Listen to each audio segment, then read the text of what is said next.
Welcome into the Nashville Game Changers podcast. I'm your host, Jill Jelnick. This is part 2 of our interview with former Titans receiver Kevin Dyson. In case you missed part 1, that was last week, and you can check out the link below and be sure to catch up. But as for this episode, Dr. Kevin Dyson gets into the rest of his journey. Dr. Dyson, I am so excited to talk about this next chapter, your post-Titans part of your journey, because that was something that I learned about. I had no idea that you were just recently the principal of Centennial High School, and now you're starting your own charter school. Yeah. You have a book that kind of talks about everything that you've been through, but I want to know how did you go from playing on the field, Titans star wide receiver, to a high school principal? Oh, man. I think like most, I retired a lot sooner than I think I expected. I was 30 years old, and what's next? And the most stereotypical transition is getting to coaching. And I saw a couple of opportunities in coaching that didn't materialize, college mostly.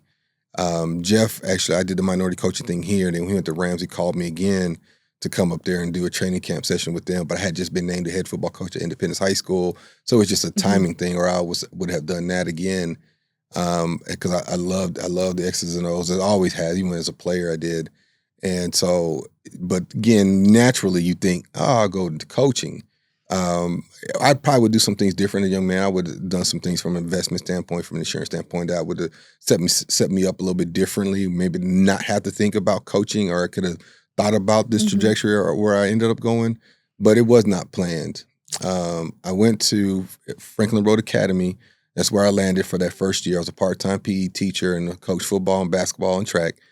And everything. They put everything on your shoulders. They said, former Titan, you're going to do this, and this. And I loved it, man. I loved it. It was fun. It was one of my funnest years in education because it pretty much baptized me. It taught me a lot about myself and what I thought I might wanted to do.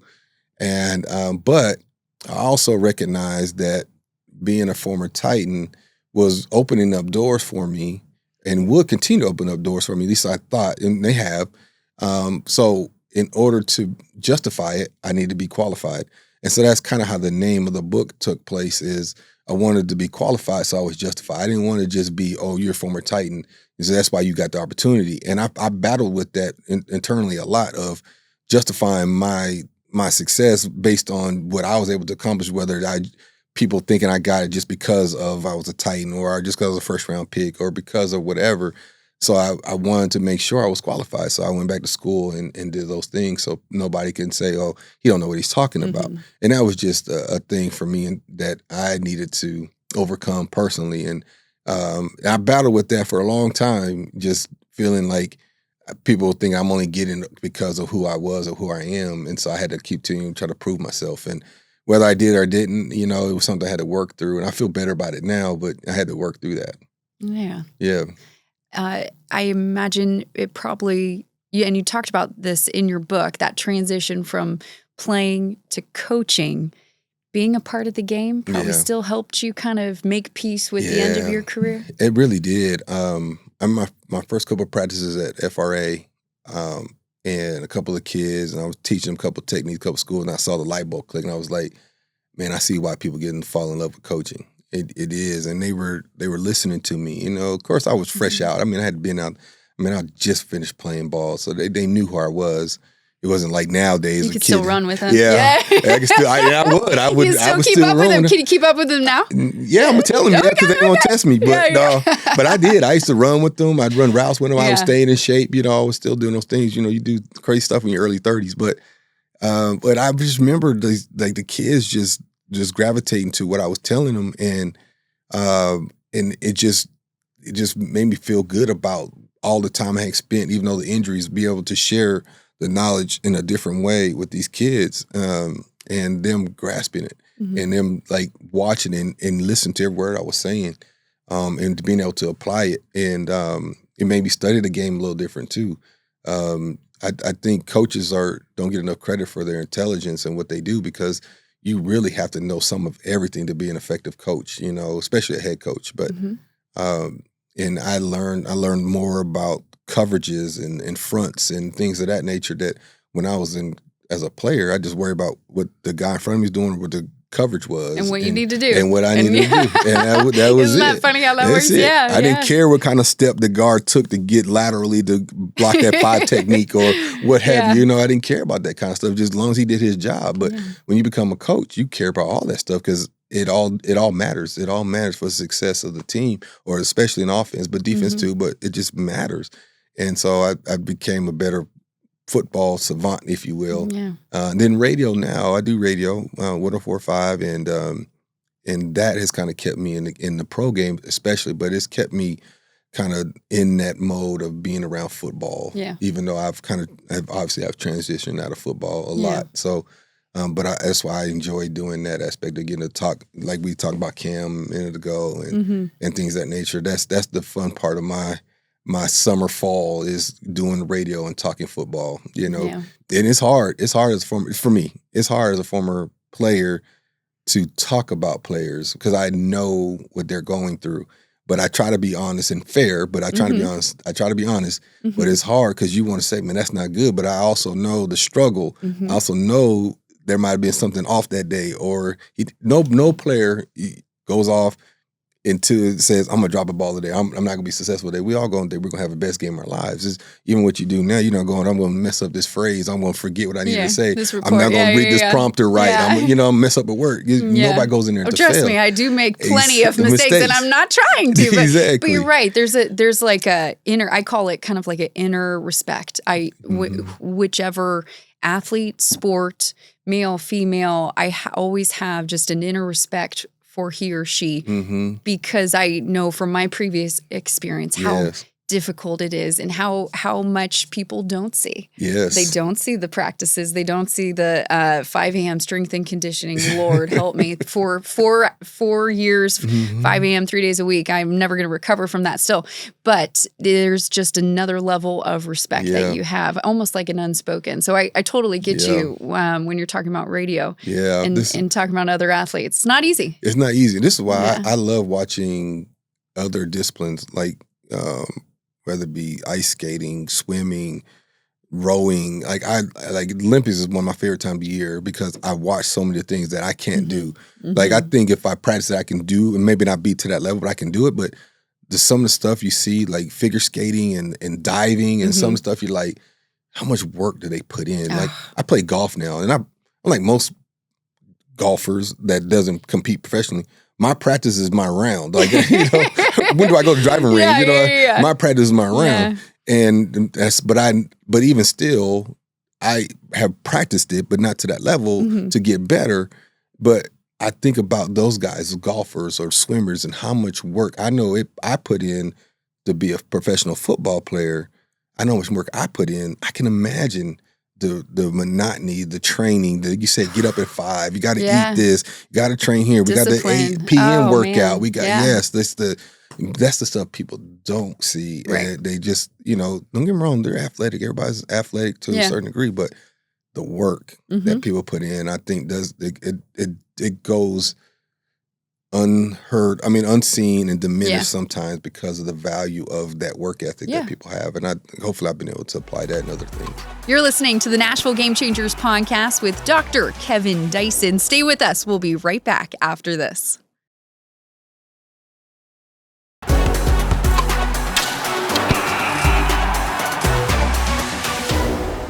You talking about credibility and work ethic. You went back to school, got 2 different degrees. 3 different degrees. 2 masters and a doctorate, and made your way to becoming a high school principal. Yeah. Why? Well, golly, I think the easiest answer is I like challenging myself now in a different way. I try not to be stagnant. I'm trying to grow as a person, as a leader. And some of that was, it was a necessary evil. So I told you before I wanted to be qualified, so I was justified. And so I went and got my first master's degree in leadership. And I thought I'd be working in private schools and I'd hopefully become an athletic director and a head football coach. That was kind of my short-sighted view of it, just like, I'll just do this for however long and then retire again and see what's out there, what's next. And so I did that. And then along the way, I had an opportunity to go to public school and be an athletic director and a teacher, but I didn't have a teaching license. So I went back, got my master's in teaching and education, and that's why I have 2 master's degrees. So it sounds pretty spectacular, but it really not. No. You have to earn those. They don't just hand out master's degrees. As far as I know, evil though. It wasn't by design. I had to do it. And then I was a head football coach at Independence. Yeah. And we just lost in the playoffs. And the new school was open up, Stewart's Creek in Rutherford County. Mm-hmm. And that principal contacted me right before Thanksgiving break and right at the end of our season. And he asked me if I wanted to come into administration. Now, mind you, I got my leadership licensure. I took the test to become an assistant principal or principal. I had never used it for anything. I just had it. I didn't know.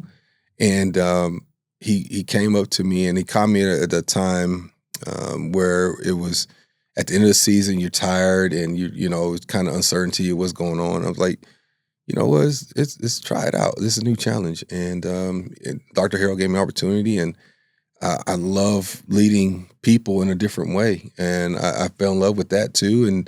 And then I grew at that. It took me a while to understand what the position really needed from me, especially as an assistant principal. Once I started figuring that out, I got an opportunity to lead a middle school, then high school in Williamson County. Dr. Webb, she saw something in me that, like I said, I told her, I don't even know if I saw it in myself.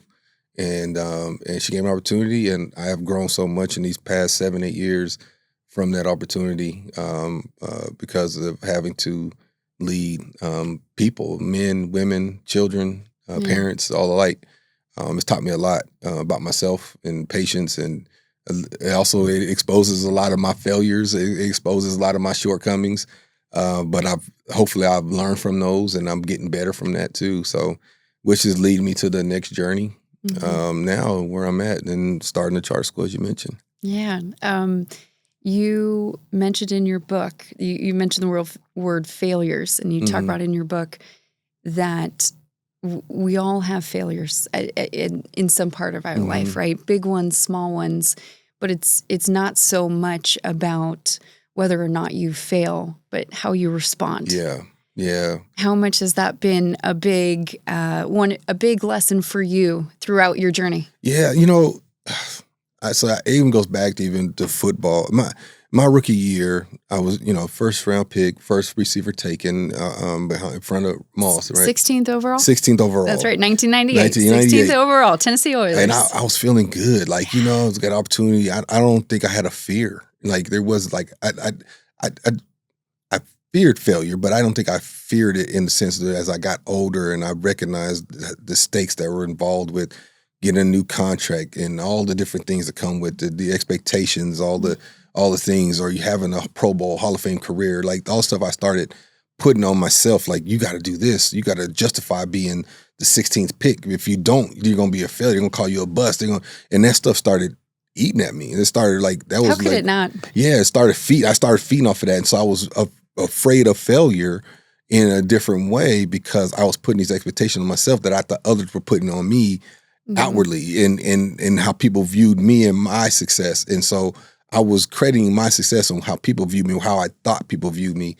And so that my last few years in the league, I even that first injury, it was one of those things there we go. Now people are going to say, I can't do this. And it was just kind of that whole failure thing coming back. So I say, I go back to that to say, I look at that now and think of how short-sighted I was about myself and failing and realizing those journeys have helped me now. That's a story I'm able to share. And people have looked at that part of my resiliency and say, man, you have pulled yourself. You've been a first-round pick.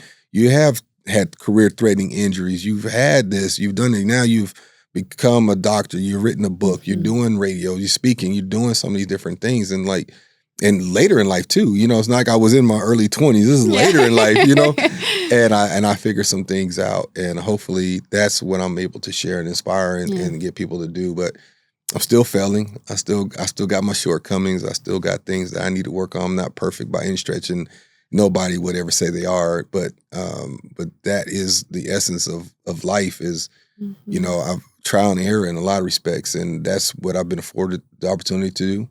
Now,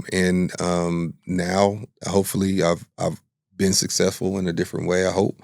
I like to believe I am, but I still think time will tell. And then we go off to the next journey and see if I can be successful at that. You're listening to the Nashville Game Changers podcast with Dr. Kevin Dyson. Stay with us. We'll be right back after this.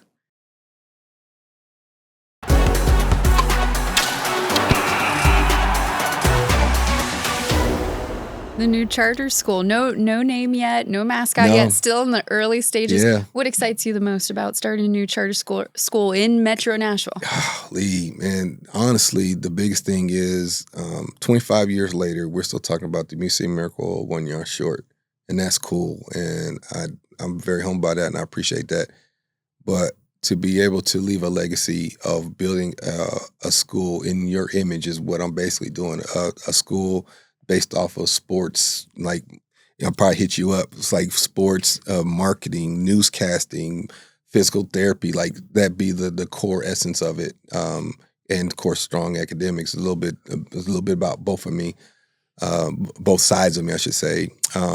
And being able to leave that legacy that goes beyond 25 years of me. When I'm done or off, that's still going to be here. And that brick and mortar will still be here and things like that. I think is the exciting piece, be able to build something that lasts a lifetime, lasts for generations.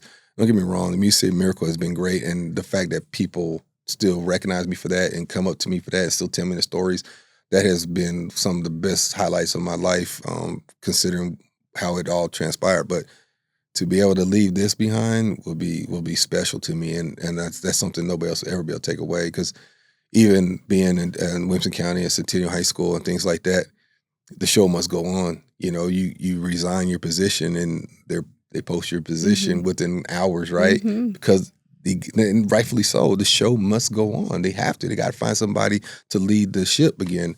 And but again, that's Centennial High School. This will actually be something, my brainchild, whether the name is the mascot, all that stuff will be my brainchild with one of my partners and things of that nature. And we'll see how it goes. Man, I'm excited. This is scary.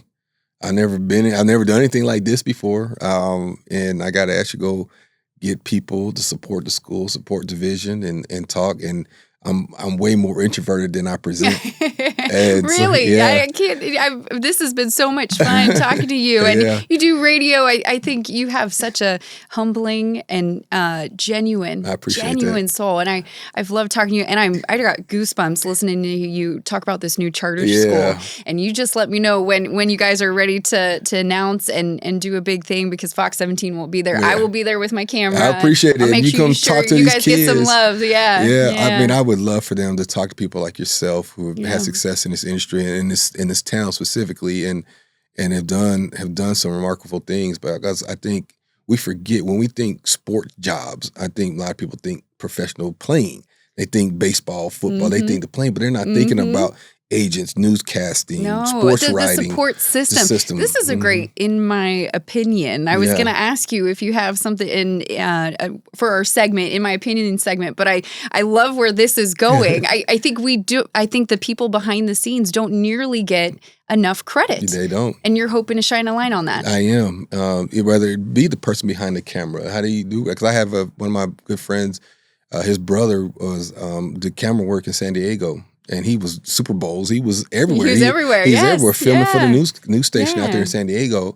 And that's a lost art now. People that know how to videographer. Photog, videographer. And being able to provide that, hopefully I'll be able to build some partnerships and relationships with surrounding businesses and companies and teams, if you will, and colleges, where we can provide some of these skill sets in high school and they can take them on to post-secondary, whether it's in the workforce or in college or whatever, and they get these technical skills, because and of course, sports is first love. Sports is provided. Same. I'm right there with you. And it's provided so much for me. And if I can leverage that and help kids that are interested in that, man, that's the dream. That's the vision. Yeah. Then also have, some good sports teams along the way as well, and be competitive. But it's a process. It's going to be a few years.